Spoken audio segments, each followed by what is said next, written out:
Welcome to Stoughton Media Access Cable's Community Forum Show. My name is Steve Kelley, and I'm going to be your host today. And today I have the pleasure of introducing you to Christine Lott. And she has a very special story that travels across the continents to Tanzania. So welcome to the show, Christine. Hi, Steve. Thanks. As you can see, she's very pleasant. And what you'd love you to share is, how do you go across continents to make your story in life about the Tanzania School Foundation? Well, it all first starts at Logan Airport. With a quick stop in Amsterdam and then on to Kilimanjaro in Tanzania. The deadpan answer, how do we actually travel to Tanzania? I think I was looking for more in-depth of, you're a Stoughton resident. I am. And very few Stoughton residents travel regularly to Tanzania. How does that happen to be your path in life? Well, in 2007, I traveled to Tanzania for the first time. And while I was there as a volunteer. I made a promise. I promised I would build a church. So I started an organization. I worked with Cardinal Sean and some of the closed churches in the neighborhood. And within 2 years, we finished that project. Wow. And then I knew my work in Tanzania wasn't complete. So I worked for Goldman Sachs for a long time. 2008 had happened. The morale there and the whole atmosphere kind of changed. A lot of people were gone. And I decided that my heart was still in Tanzania, and I knew my work there wasn't finished. And I wanted something, I was 40-something. You start looking at your own legacy. Yes. You look at your own mortality and what you leave behind on this earth. And I knew that I needed to do something bigger and better than what I was doing. And I needed the back nine of life to be more fulfilling than the uphill one. So I left my job at Goldman Sachs and partnered up with some local Tanzanians and some locals here to build a board. And 2010, we changed the name of the organization, and we set our sights on a school. So what's the official name of the organization? The name of the organization is the Tanzania School Foundation. We're a 501c nonprofit organization registered both here and in Tanzania. So we're an international NGO as well. Wow.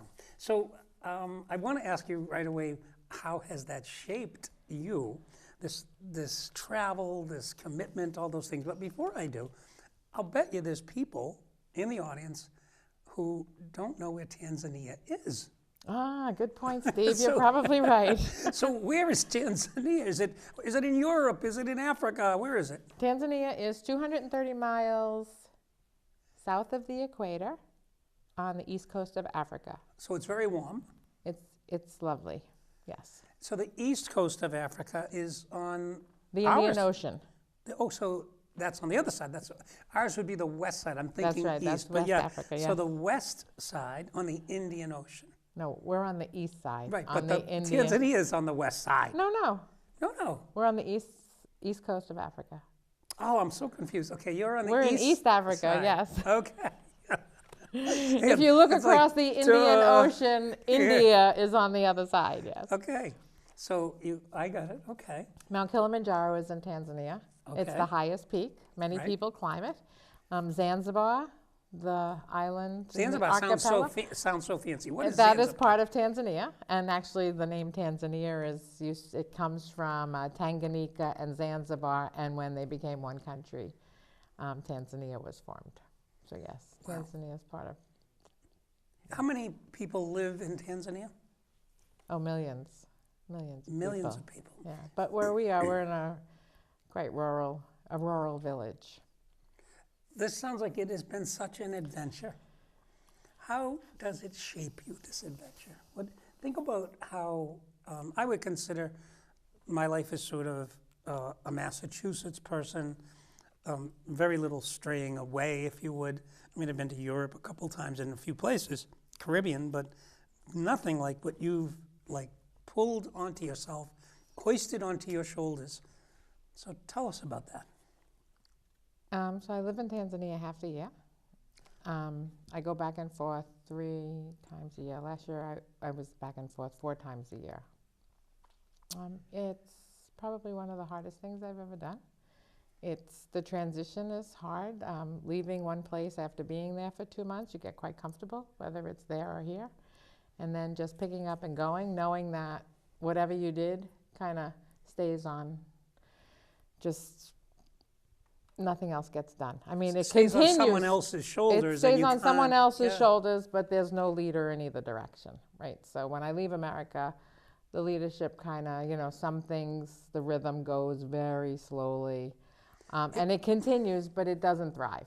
And then when I'm in Tanzania, things are up and moving, and everyone is inspired and has direction and goals and, kind of thing. And then when I leave Tanzania, they kind of pitter-patter just along. And then things in the U.S. ramp. It's really hard because I have to turn the switch, and I turn the switch. Okay, so when I'm here, I focus on things here, and when I'm there, I focus on things there.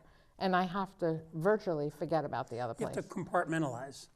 Yeah, I have to really turn it off because All right, I think we're speaking almost like in clouds for the people listening.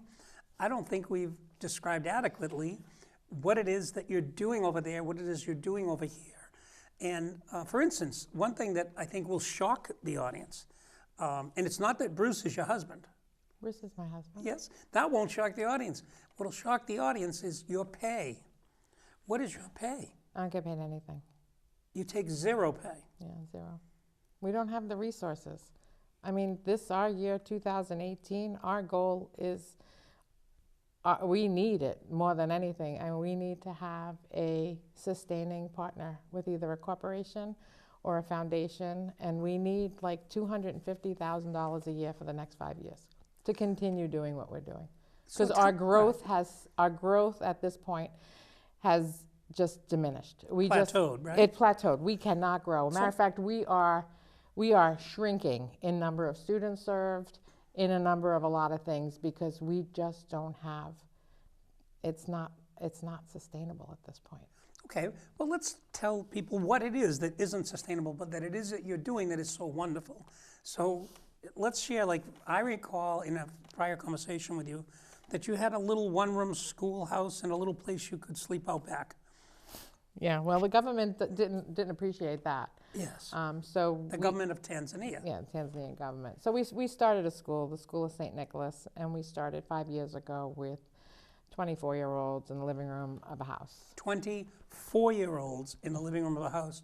And what were you teaching them? We were teaching them English. So we started just ABCs, basic nursery school stuff. Mm-hmm. Those kids just finished grade 3. And every year our goal was to bring in new 4-year-olds. But we have moved out of that house, and we built an official school campus. We have 3 acres, and we have 4 classrooms and toilets and teachers' offices and kitchens, and it's fascinating, and it's beautiful, and it's lovely. And the rooms have books and desks and teachers, but the government is a continual challenge to work with. I mean, whatever we have is just never enough for them. So our grade... You're an accredited institution in Tanzania? Well, we were, but now they have new rules and stuff, so now they're trying to deregulate a lot of things because we don't have a library, we don't have a lunch pavilion. Every time we build a new classroom, we need 3 more girls' toilets, 3 more boys' toilets. We need more teacher offices, more teacher toilets. Our playground has to get bigger. The demands, and that's why we can't grow at this point, because it's not just building a classroom. It's building all this other infrastructure. I mean, we don't have money for a library. We barely have enough money to just continue educating kids. And half of our kids come for free, and half of them are paying. So right now we have 48 students. Our grade 3 students have to go find another school at this point because we can't meet the demands of the government. Now, does the Tanzanian infrastructure not provide schooling, or not? How is it that you're filling an unmet need in this case? Well, the local government does provide an education from grades 1 through grade 7. That is their primary school, but it's not an adequate education. There's 120 kids in a classroom. There's oftentimes no teachers, no books, no pencils. It's personally... And you've observed that and said, I can do better. Yeah, I mean, there's no other way to get out of poverty, and education is that key. And, you know, the kids that come for free are really born into, you know, extreme poverty, poverty that you have no idea exists. I mean, it's poor. And when I say poor, it's not, you know, I don't have any money to buy a Game Boy or whatever. I mean, even my staff, we have maintenance people, you know. I said to Patrick one day, he goes, he's a maintenance guy. Yeah, and I said to him, you go home for lunch every day. What do you eat? He says, ugali, every day. Lunch and dinner. What's ugali? It's like a maize. They take maize, Corn. they take it to a mill, they grind it, they boil it, and it's like a big starchy, it looks like mashed potatoes. It's a big ball. He eats it every day, 365 days a year. He eats it for lunch and dinner, every day. Every day. It's cheap, it's filling, it has zero nutritional value, but that's all they eat. What about vegetables and such? No, Too expensive? Yeah, it's just too hard to grow? Or? No, there's 3 crops a year, and our school is on a farm. But a lot of people don't have the land. You know, a lot of people don't own their own houses. They live in a room, you know, 5 people in one room, a family. It's poor. They don't have electricity. They don't have running water. Do you have electricity? No, we just built a little house for me on campus. It's a little house, and I have no electricity right now, no. So you go there, you stay, what? Wow. I just moved. I just moved October 31st. Shock.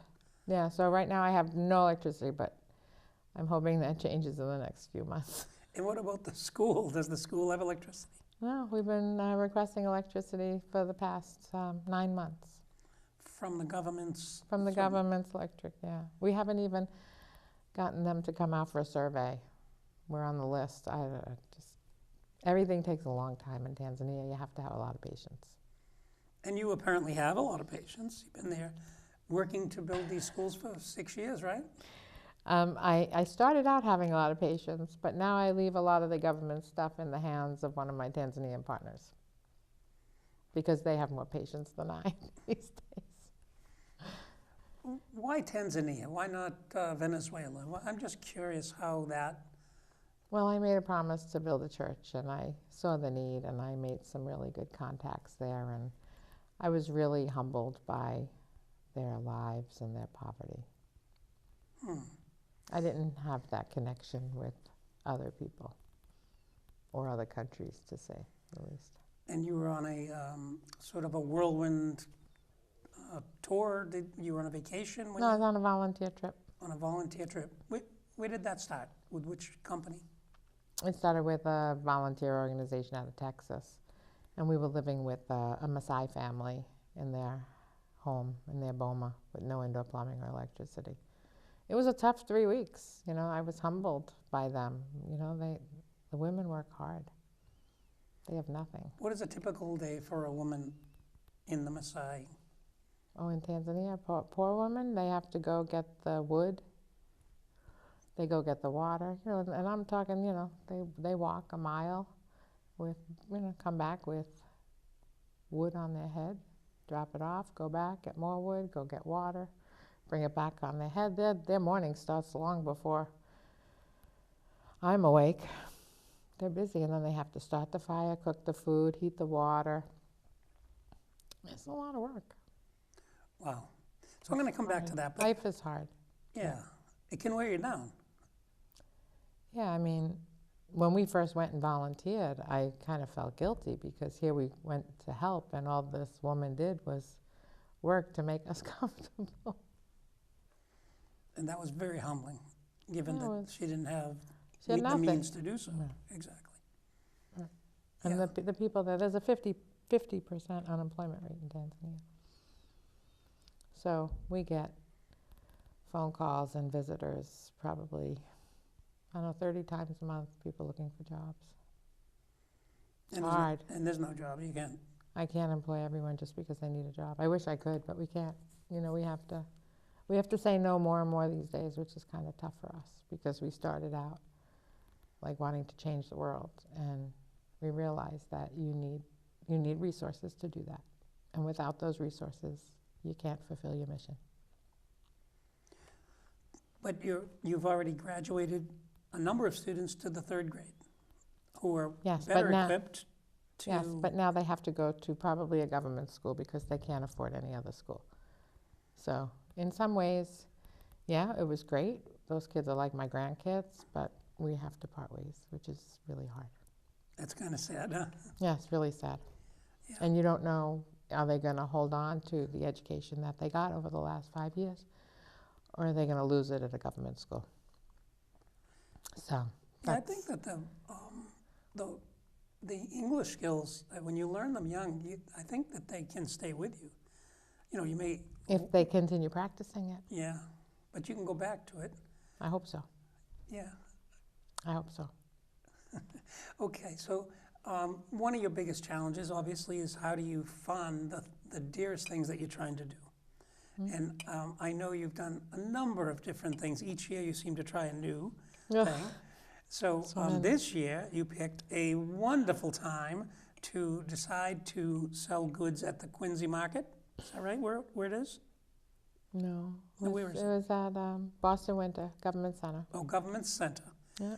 And it happens to be the coldest year in 100 years that you decided to do this. Your luck was just unbelievable.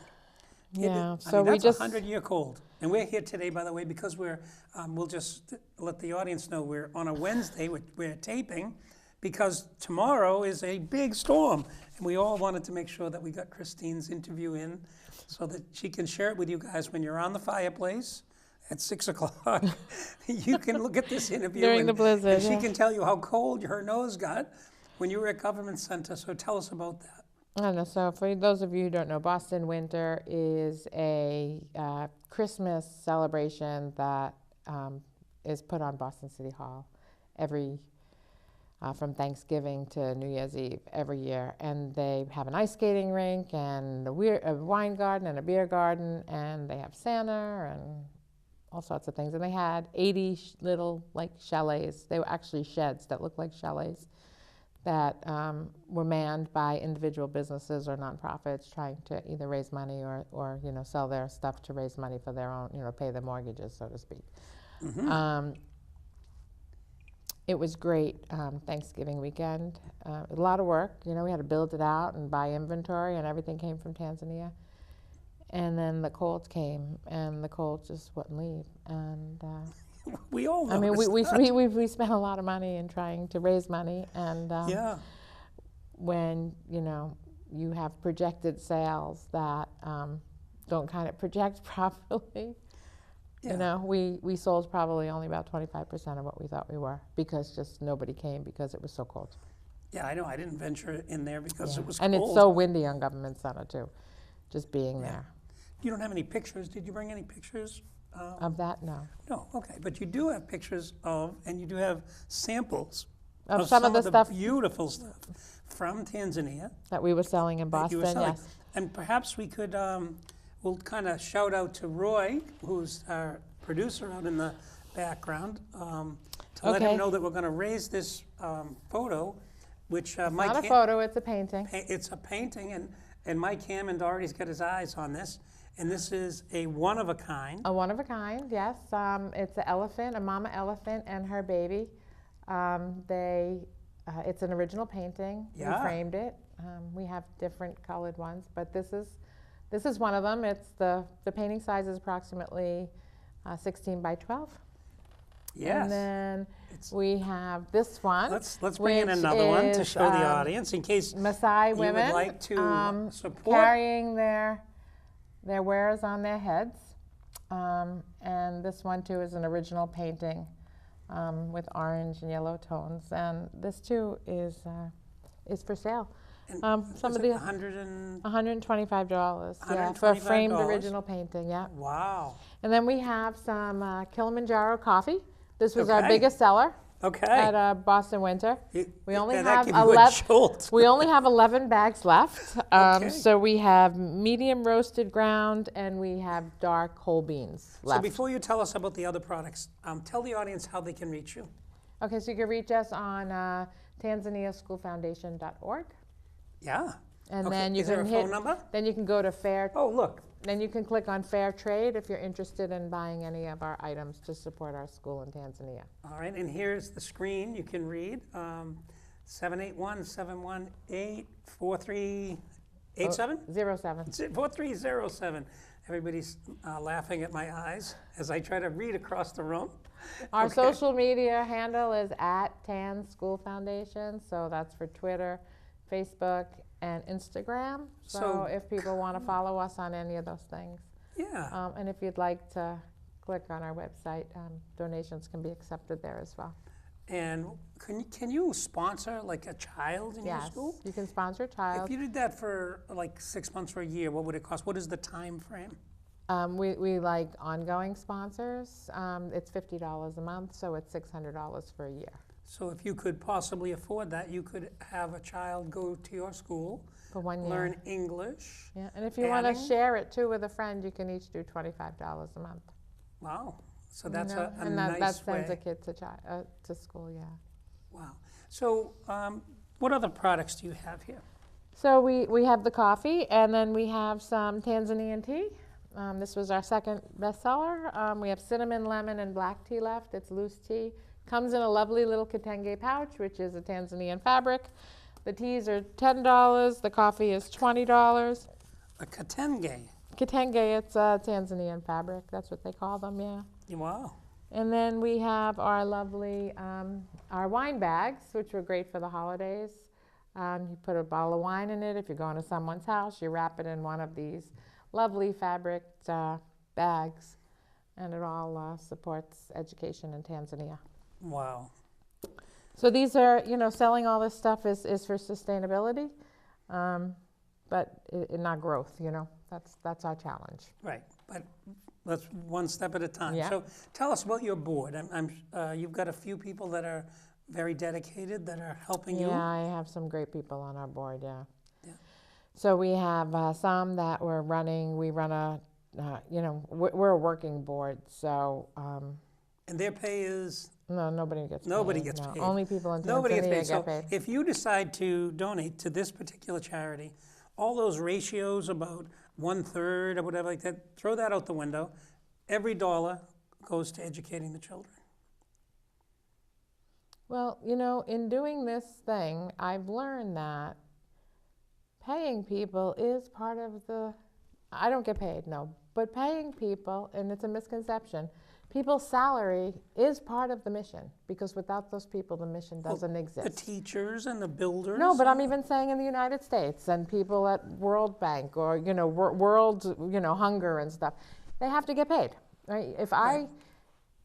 Doing what I do is not sustainable for any charity, right? Having it free and having an all volunteer board, and I work 80 hours a week, is not sustainable, and no one can expect a charity to run on nothing, right? You can't. So saying that these ratios and stuff, the ratios are fine. I really do. I've learned a lot in this whole thing that it's part of the mission. It might not go towards educating kids in Tanzania, but if I started taking a $10,000 a year salary, that is not excessive. And that is not, even if it was 50% of our income, you can't look at the ratios based on percentages, right? Because if we only brought in $20,000 a year and I took $10,000, or my board decided to give me $10,000 a year, $10,000 is still going to education, but it's 50%, right? So, So yes. it's not simple. It's not simple, that's right. You can't really look at ratios and say, oh yes, 100% or 90% or 10% goes to administration. It's expensive to run a nonprofit. You have attorney general fees and copy and Xerox and business cards and corporate fees and paying, for taxes and technology and websites and all that stuff. So no, 100% goes to the Tanzania School Foundation. There are no salaries here. Out of that, there are still administrative fees. Yeah, you know what I mean? That you have to pay. Yeah. Yeah, so, you'd still to get, well, as you say, to get to a point where you have a partner that loves the mission that you are setting forward and wants to join you, and can help you sustain that. Yeah, because right now we sustain by selling stuff and running a food concession at Gillette Stadium and getting, a few of our child sponsors and stuff, we are able to sustain. Tell us about the work you do at the stadium. What is that like? Yeah, well, my board has been running with the stadium because I was at Boston Winter for 37 days. So we run a food concession to raise money. So those are the booths that are actually in and part of the stadium. Yes, so we have hopefully 2 more football games. And the craft group has an agreement where if we you man the run, booths. You man or woman the booth. Yeah, okay. If we run the booth, okay. Okay, you run the booth. Yeah, from start to finish, we get a percentage of the sales. Right, and that goes to your charity. Yes, and Yes. that's a way of raising money. And everybody there volunteers. So if you have 20 people in your booth to cover a 7-hour period, let's say, all of them are donating their time. Yes, everyone donates the time. So I mean, even at Boston Winter, and we had double events in the December, we had volunteers running multiple things on multiple days. So we thrive on, even not only our board, but goodwilled people who just want to donate and help us out. Wow. Okay, so what if somebody said, look, I really like what you're doing, but I got to know more, and I'd like to visit the school. Do you have a package program that you could say, look, if you put up $20,000, we'll get you over to Tanzania and back, we'll set up some nice things to do, you'll climb Kilimanjaro, go out in a Jeep, see the kids, volunteer 3 or 4 days, and then you'll be able to see what we do and perhaps become a lifelong partner with us. So do you have something like that? No, we have, instead of giving us $20,000, we can make an itinerary for you. You can pay for that itinerary. Okay. It wouldn't be a tax deductible thing because it would cost $20,000 for someone to come and climb Kilimanjaro. And it depends how you want to live. I mean, you can live locally. We have volunteer opportunities for people to come. It's $250 a week to stay with a family nearby our school. And then we also can arrange like safaris or Mount Kilimanjaro climbs. But we don't take that money. Okay. Like it would be, yes, you want to do that? Sure, you can come and stay with us. Spend 4 days at the school. Yep. It'll cost you whatever, $200 a person to do that. Yep. And then certainly we can arrange and get you with a Kili climb company in Tanzania that can arrange your climb. So you would be able to really make someone a sort of a proposition that is really wonderful for them to come and visit you. Yeah, well, I think also that Tanzania is a special place. It's first of all, it's a beautiful place. It's safe. The people are friendly. They're warm. To go to Tanzania for 5 days isn't doable just because it's so far away. How long does it take? It takes 24 hours to get there. And do you go through London? Amsterdam. Through Amsterdam. So Yeah. Or you can go through, I've gone through Qatar, I've gone through Istanbul. I've taken multiple ways, but the most direct and the best way to go is through Amsterdam. From Boston or New York? Anywhere, yeah, Delta, KLM, anywhere. Seattle, LA, go to Amsterdam. And then from Amsterdam down to Kilimanjaro. Yep, it's a really direct, nice, comfortable flight. Mm-hmm. So anyway, you can't go for 5 days, as I was saying, because it's 24 hours in travel, it's expensive, but to go on a 12-day safari is just astronomically expensive. And all you really need to do is go on a 5-day safari. That's plenty. That's plenty. It's plenty. You get tired of bouncing around in the woods. Yeah, in the Jeep. And and then you've seen enough elephants and zebras. By day 10, you're, just about done with that Jeep and you never want to see it again.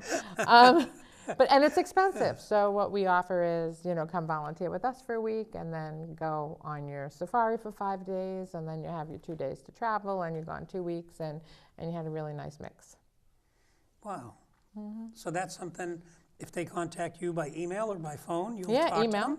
Yeah, absolutely. And make it a really exciting time. I mean, imagine Yes, the challenge. the people there are lovely. I mean, they would, our students are great, our teachers are great, and everyone would welcome you like, king. But like I said, it's nice to do a little bit of both, 5 days here, 5 days there. And yeah, you'll eat local food and learn the local life and get immersed in the culture as well as go on a safari. Now, what about customs? How hard is it to go through customs, like somebody coming in to the country? You can buy your visa here or there. I mean, there are little implications. If you volunteer, technically you're supposed to get a business visa, which is a little more expensive than just a tourist visa. But you'd And coach people that's on what something to do. that we would talk about. But yeah, no problem coming into the country. Okay. So you can plan your next vacation. Those in the audience, the next vacation. If you have a big Karibu vacation. sana, yeah, welcome to Tanzania. Welcome to Tanzania. Yeah. What's the name of the town where the new school is? We are in the village of Malangarini. Malangarini. Yes, Malangarini. How do you spell that? Malangini. Malangarini. Did you miss an R or something? Yeah, I did. Malangarini. Yeah, okay. Malangarini. Malang. Okay. And now Arini. you've been going there for 10 years. You now know a little bit of the Swahili language, right? Kidogo sana. Very little. Ego to son. Is that something that's fun for you to do? Do you study it when you're going on the planes, let's say, or something like that? Steve, the only 24 hours I have off, I have 6 days off a year. And that is when I'm traveling To and from. on a plane, to and from. And you sleep the whole I sleep the whole time. Yeah, I mean, it's my only days off. So what is a typical arrival like for you? So let's assume you've just left Stoughton, Massachusetts. You load up onto KLM or onto Delta. Yep. You jump over to Amsterdam. They shuffle you to an exchange flight down to Tanzania. Do they have Tanzanian Airlines? No, KLM. KLM. They hustle you down on KLM and you arrive. Take us through that. So I generally arrive at 9 o'clock at night. By the time I go through customs and immigration and all that and get into my awaiting car, I don't get... You have an awaiting car. I do, yeah. I have one of my staff comes in my car that I own there, and he comes and picks me up, takes me to my house, then he takes my car home, but I get to my house generally between 10 and 11 o'clock at night, and I am wide awake because it's only noontime. Oh. Because of the jet lag. So generally I'm up going through my 4 bags of luggage and school supplies and sorting things out, and about 5 o'clock in the morning I finally go to sleep. And then I wake up at 2. Isn't that fun? You wake up at 2. That's just me. And then everybody starts asking you questions and then I'm up, yeah. And then it takes a couple days. Like the jet lag doesn't get any easy. I think it gets worse the more I do it. But yeah, so it takes me a few days to get acclimated. You know, I sleep till 2 the first day, 12 the next day, 11, you know, to the point where, like, you know, I hear the kids calling my name. Saying, oh no, I need to go back to sleep. But yeah, and then and then it's busy. Then it's like it starts right off. And even that first day when I wake up at 2, you know, I'm in town. I have to go to the bank. I have to. You pay people and stuff like No, that? I pay people on their phones, generally from here. But how do you do that? I mean, that seems interesting. Everybody there gets paid on their phones. yeah, pretty much. Well, from here. So there's different apps and stuff that convert dollars to shillings, and I just send it to them on their Vodacom numbers, so they all get paid at the end of every month. So it's fascinating because they don't have bank accounts or anything there, but they have their phones. They all have their phones, which is like, you can do everything. You could pay for your car registration, you could pay for your insurance, you could buy electricity, you could do everything on your phone. And their currency is the shilling. Yep. And is that related to the English shilling? No. It's just they happen to call it a shilling as well. Well, I'm sure it was the English shilling from the beginning. Maybe back in the day, but it's not. So the exchange is like 22.30 right now, 22.22. So it's funny. Their biggest bill is 10,000 shillings. It's worth $4.50. That's their biggest building. Imagine trying to build a classroom with bills. The highest bill, $4.50. You have a stack of money. Yeah. And 2 feet tall. Yeah. Yeah, it's crazy. It's like counting all this money. And the myth, building a classroom or building anything is the same cost. for materials here as it is there. The only thing that's cheaper is labor. So But the materials are the same. A bag of cement here is the same as a bag of cement there. Iron rods, cinder blocks, bricks, whatever. They're the same. Everything is the same. Just so people know that. Everyone thinks that, oh, it must be cheap in Tanzania. Cars are twice the cost as they are here. Wow. Because of taxes and duty and imports and all that stuff, yeah. So there are commodities that have a special value, and therefore they get taxed a lot more. Yes, a lot more. So yes, so things that a Westerner would want or things that we're used to here is very expensive. Like even cheese has a 60% duty. They have no dairy in Tanzania, very little. So all their cheese is imported. Has a 60% duty. You try and buy a pound of mozzarella cheese and it costs you $20. Wow. So things are not, people say, oh, you must be able to. No, things are, if I want to live on rice and beans, yeah, it's real cheap. Or ugali, I can live on a dime. But if I wanted something that I'm used to here, or to build a building that is up to code, it's expensive. Talk to me about the temperatures in Tanzania. Well, it depends where you are. I'm 40 miles from Mount Kilimanjaro at the foot of Mount Meru. We're 4,000 feet above sea level, so it's quite comfortable. It's hot, the sun is hot, but it's dry. It's not humid. It's a dry heat. It's a dry heat, yeah. It's actually lovely. It's just a beautiful temperature.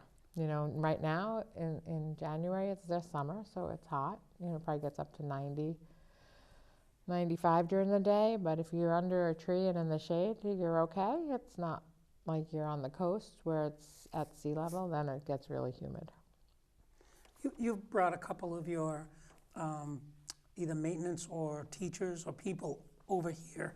Mm-hmm. What was their impression of what they found here? Well, they see a lot of movies and they have some expectations. The only thing I think that, like infrastructure-wise and stuff, I think it's fascinating how everything runs in a rhythm. You know what I mean? How things operate here. In Tanzania, things don't flow properly. Everything takes a long time to get things done. Here, I think they're amazed at the online infrastructure we had, getting things done, chop, buying stuff, whether it be a parking ticket, or a train pass or something on your computer or on your phone, and paying for it from your bank account. I think that was amazing to them. I also think that, the roads, having them all paved and not having, bumping roads and lack of infrastructure. And I also think they were amazed too that there's some poverty in America too, because they never see that. So for them to see some people begging for money on the street or homeless people and stuff, I think that was eye-opening for them too. How about ethics? For instance, I think sort of a, not famous, but a very noticeable difference in cultures. Every country has a different definition of bribery. Like a sales commission is bribery for somebody. And having to pay to get something done is considered normal, where we might consider it a bribe. So how does that show up in the work that you've done, or does it? It's interesting you ask, because, maybe earlier on it was more available. First of all, nobody ever asked me for a bribe. They would ask my Tanzanian partner for a bribe, but they would never ask me for a bribe, right? Because it was just not something that they were comfortable doing. So I've actually... You're calling it a bribe, but... I've never paid anyone to do something like that. Yeah. Nobody's ever approached me to say, okay, you want that rushed and I'll get it done, give me another extra $100. Nobody's ever asked me for that. Have they asked my business partner in Tanzania? Assistance? Yes. Has he paid some people, but not necessarily a bribe, but, we needed an engineering thing, and the engineer said, listen, if you want it rushed, I have 20 other jobs ahead of me. If you want it rushed, pay me an extra 200,000 shillings.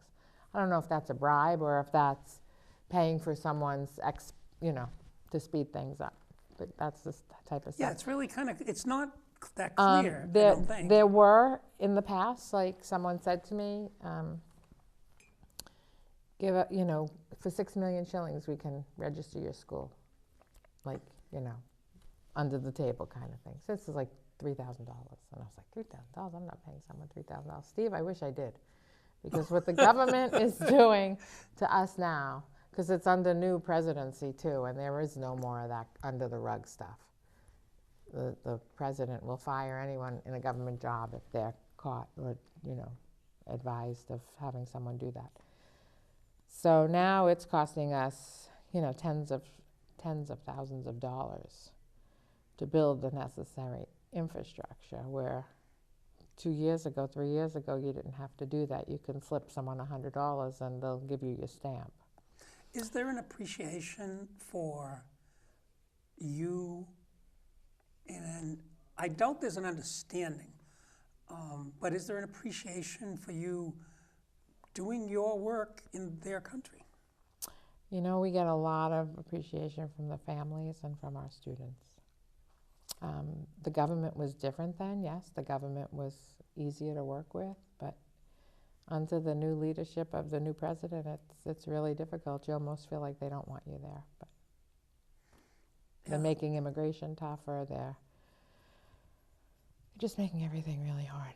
Too fast, too soon, too fast. And I'm assuming that they think that you're wealthy beyond belief, even though you're just a regular person and suffering, trying to make this thing work without getting paid. Yeah, they have no idea. They think, well, Christine, buy a bus. When we were moving, well, you buy a bus. A bus is $70,000 in Tanzania. Like, you buy a bus, Christine. It's like I can't buy a bus. They're like, yes, you can. You have to. Yeah. It's my responsibility to give their kids an education and get them to the school. I mean, it's hard. Like I said, it's not one day. I mean, people say, yeah, it's great what you're doing. And it is great. And I love what I do. And those kids are like my grandkids. And I want to change their lives. And I want to continue on. But saying no is really hard. But saying no, it has to happen, And that's the hard part. Is there any opportunity for an agency in this country to help you out? Or is it more considered, look, you want to help somebody, help people here? I don't know. It's just a question. Well, then that person's not a right fit for us. Right. Right. And I don't like that question. Okay. All right. It's one of my biggest pet peeves when people say that, because as we spoke before, is that, first of all, I couldn't afford to build a school here. It would cost, I could build a classroom there for $30,000. It would cost me $300,000 to build a classroom here, and what would it? Much more. Well, that's what I mean. So why, people say, yeah, you can build a classroom in America. They need them. I can't. Right. And don't even go there unless you're going to pay me for it. You know what I mean? Like, there's so many regulations with insurance and everything else that I couldn't possibly afford to do anything like that. And when people say you can do, I couldn't do it in America. I couldn't. And my $30,000 that I raise every year would do nothing in America. And in the meantime, in Tanzania, we're changing lives. There's a big difference. So I love that that's kind of a great sort of circle about to getting to the point. But we're changing lives in a way that you couldn't do it here. Not with our resources. You can't do it here. Good for you. So we have a video, actually, that I'd like to play for you and for the audience. So let me see if we can get Roy and Mike in the back. Tanzania and here you go. Could you just narrate for us of independence in 1961. Poverty has seen scores of young children drop out of school to assist their parents in making ends meet.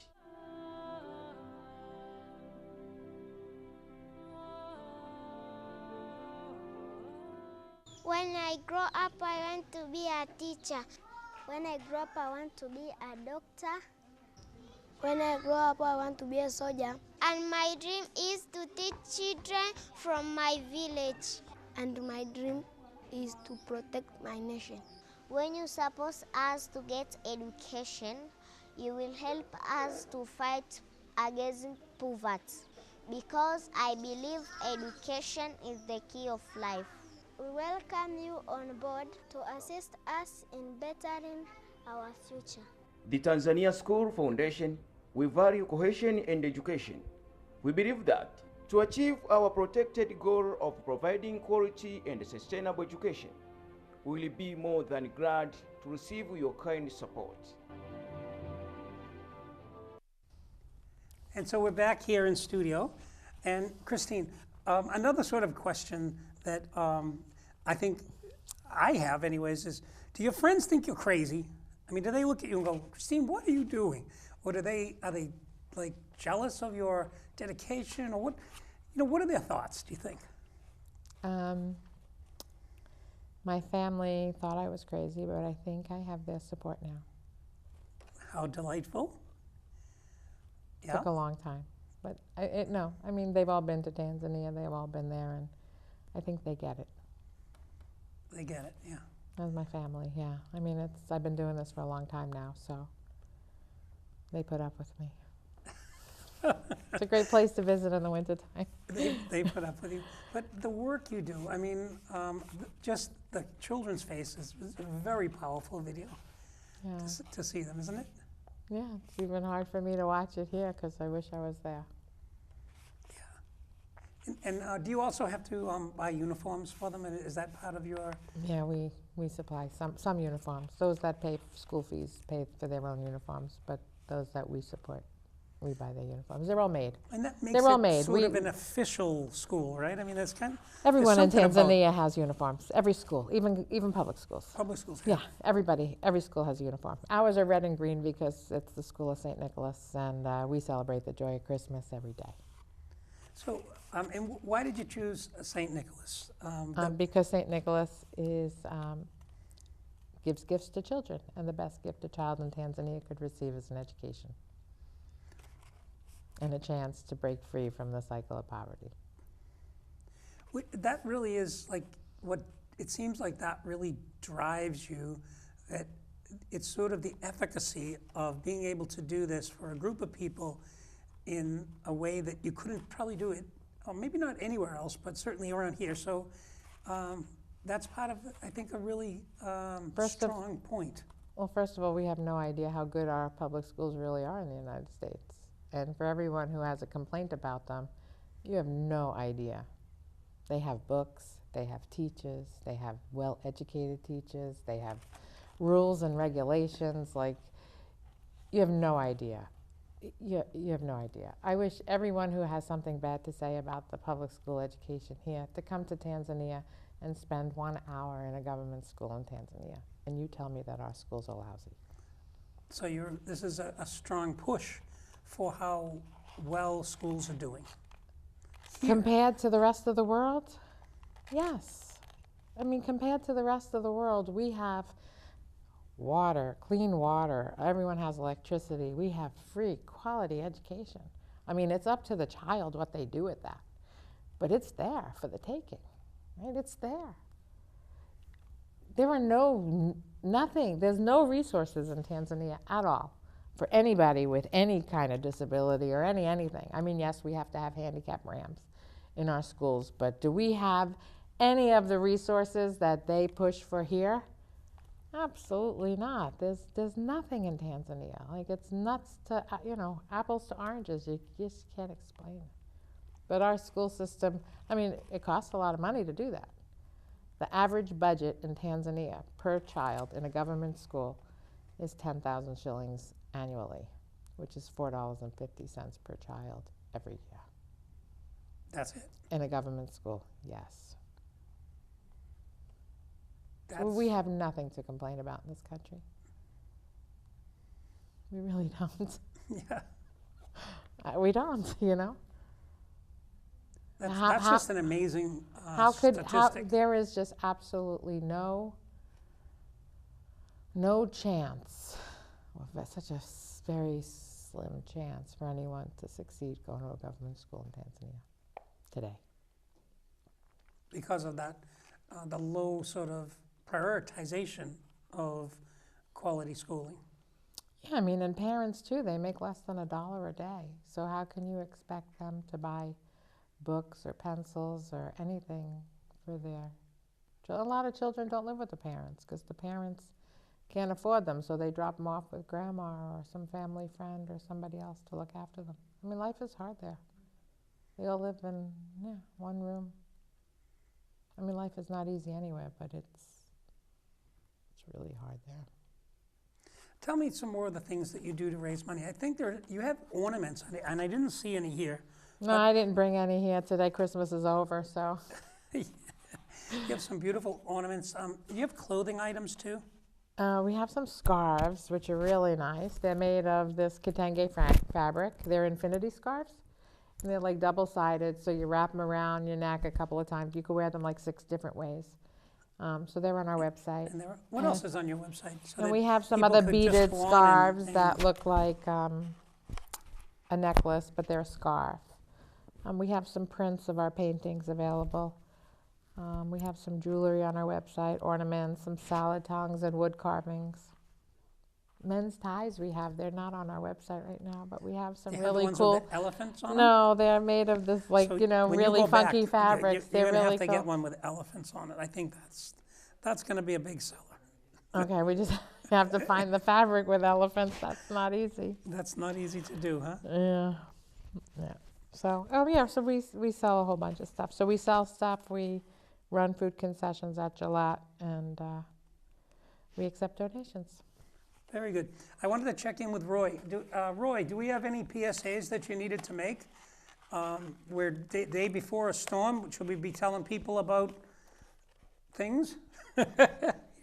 Hi, it's Gary LaPierre, and the crew wants to thank Maxie's Delicatessen. That's at 117 Sharon Street in Stoughton. They're 781-341-1662. American Cancer Society, yes, they're looking for volunteers. Drive cancer patients to and from their treatments. 1-800-ACS-6662, or just go to www.cancer.org. Ilsa Mark's Food Pantry in St. Anthony's Free Market, 2 Park Avenue in Stoughton. For more information, call Christine Gallagher. That's at 781-341-0611 or 781-341-0549. Meals on Wheels. Just ask for Jessica. You'll find her at 781-344-8882, extension 2. Stoughton Penny Saver.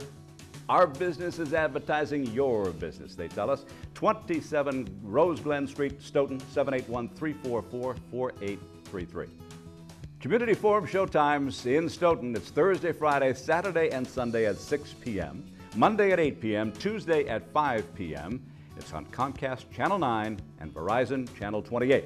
All comments and suggestions welcome. Contact us at communityforum1@yahoo.com. Samaritans, they're at 41 West Street on the 4th floor in Boston, 02111.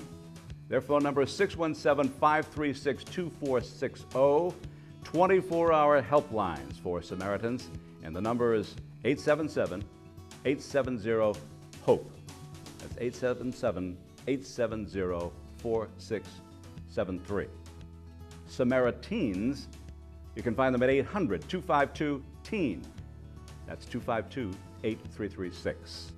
Or find them online at SamaritansHope.org. So we're back in studio with Christine Lott of the Tanzanian School Foundation. And Christine, the culture is amazing. You've got artists that do that. Tell us a little bit about the artists that, I'm going to just pick this picture up. It's a beautiful painting. Tell us about the artists that drew this. So we hire groups of artists to paint our Christmas ornaments. They work for us throughout the year, pretty much all year long. So on occasion, we'll commission them to do some other paintings. So this is a group of 4 different artists. It's their rendition of an elephant and a mother. Some of the other artists will do something like this one, and everyone has their unique talent. So they are all men, the painters. They're not women. The women, on the other hand, do all the tailoring and the sewing. There's different people do different items. So, yeah. So we bought quite a bunch of paintings and was able to send their kids to a school in their neighborhood as well by supporting them. So if you were to sort of round out for the audience, sort of like 3 major things you'd like them to remember, I'm thinking the website, which is? Sure, www.tanzaniaschoolfoundation.org. Our Twitter, Facebook, and Instagram handles at Tanz School Foundation, TANZ, School FDN. You can follow us all there. And also that every penny counts. So if you'd like to make that tax-deductible donation, or if you know of a corporation or a foundation that would like to get involved in helping us be a sustainable partner, that would also be great.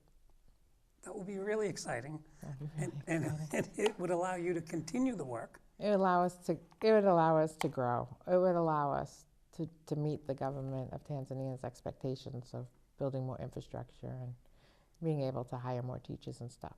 It's just really sad that we have to see, some of our best students go. Yeah, because you can't get beyond like the 3rd grade, is that the idea? Yeah, and unfortunately that's our top grade, and they are our ambassadors, They are us. Well, don't you think it'll be like planting a seed, though, that those seeds will grow, and that will... No, because we didn't finish with them. We kind of left them stranded. Yeah, I don't which know. is really hard. There's Because grade school goes through grade 7. So to abandon them after grade 3 and have them go to a government school is really hard for us. It's hard for us. It's hard for a lot of our supporters, too. I mean, we have a school in Spain that we're working with, and we have partners in different parts of the world too. I'd probably say more not in the United States than in the United States, and they don't want to see our ambassadors go. They are trying to do everything to keep us. So. All right, well, I just want to say thank you. You're doing great work. Thank you. Christine Lott, please, if you think it's a great idea, please go to the website and support the Tanzanian School Foundation. Thank you all for watching.